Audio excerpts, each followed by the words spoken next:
तो जय Jagannath everyone welcome back to YouTube channel Edu Point. तो पिला तुम कौन रही ना तुम जो मार्क जो मान कमी तो मार्क तुम रिजल्ट बाहर सारी तो दशम पिलांर जो एग्जाम सरी एग्जाम स्टार्ट होता केते ना 21 फेब्रुआरी रु 6 मे जाए 6 मार्च जाए लगी रही तो सेटा कौन रही ना तार रिजल्ट प्रकाश पाई सारी मे 2 रे।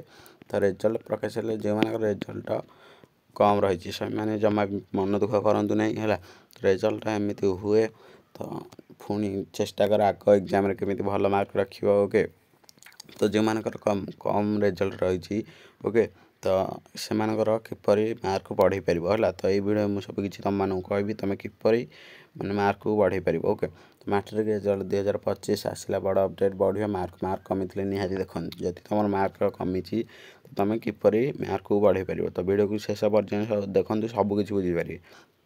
तो तुम मैंने जानव कि तुम दशम रिजल्ट बाहर सारापर आउ गोटे आसे कौन ना रिचेकिंग है रिचेकिंग बोली गोटे आसे बीएससी ओडिशा तार जो ऑफिशियल वेबसाइट रे रिचेकिंग पे आसे। तो रिचेकिंग माने करि परिबो।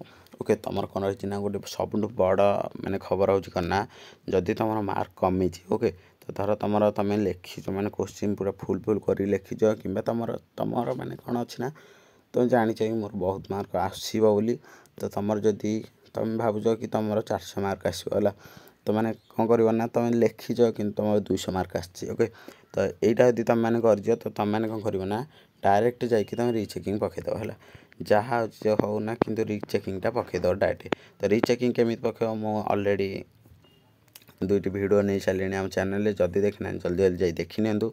ओके तो रिचेकिंग किपर पकड़ ओके रिचेकिंग किपर पकईब ओके सबू किसी वीडियो रही।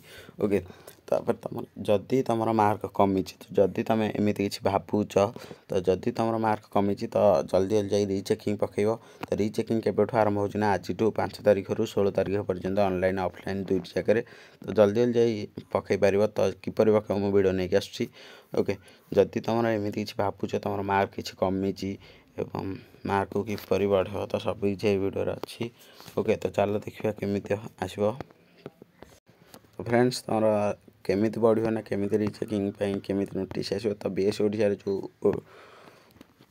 रही था पिला टिके तुम जो बीएससी ओडिशा ऑफिशियल वेबसाइट अच्छी है तो बीएससी ओडिशा जो तुम ऑफिशियल वेबसाइट अच्छी माध्यमिक शिक्षा परिषद ओडिशा तो सेटा तुम मैंने सिंपली पलि आसला तो एमती कि जो देखिक आसो तो देखा तो ये तुम Srijukta chief minister Srijukta Mohan Charan Majhi okay minister of school mass education Shri Nityananda Gond okay तापर एमती सब अच्छा। तो तुम ये तुम बोर्ड वेबसाइट जो अच्छी तो ये तुम सिंपल पलि आस तुम रिचेकिंग एमती जदि भी तुम मार्क कमी तो रिचेकिंग कर ओके बाध्य भी ना मार्क कमी रिचेकिंग करंतु है रिचेकिंग करंतु पढ़ी पारे बहुत पढ़ी पारे तो रिचेकिंग किपर कर। ओके तो देख तुम एमती ऊपर जस्ट टेकला तुम एमती इंटरफेस देखा मिल जाव तो रीड मोर एमती देखिकी आसीज। ओके तो देख तुम रीड मोर ऊपर सिंपली क्लिक करनब क्लिक कलापर तुमको एमती किसी इंटरफेस देखा मिल जाव। ओके देख तुम जो रिजल्ट तुम जब देखना तो जाकि देखिपर आनुआल एचएससी रिजल्ट 2025। ओके जो मैंने रिजल्ट देखना जा देखिपर तो तुमको नुह आ गए अभी किसी नोटिसटा आसीनी 5 तारिख जेहेतु लागू हबार अच्छी तो एपर्यंत भी आसीनी। ओके तो आसीनी जेहेतु तो तुम ये जमी सब नोटिस दिखाई बिंदु देकी एमती लाइन हो लिखाई तो तुमको सेमती गोटे लिखाई दो किपर लिखाई दो चलो मुझे देखा ना तुम से बीएससी ओडिशा तुम एमती डट देकी एमती गोटे लंबा लाइन रे थेंडर जो रही 3 लाइन करके लिखी कौन लिखाई देख तुम on the home page look for the link titled apply for rechecking revaluation of HSC result 2025 और under the latest update section.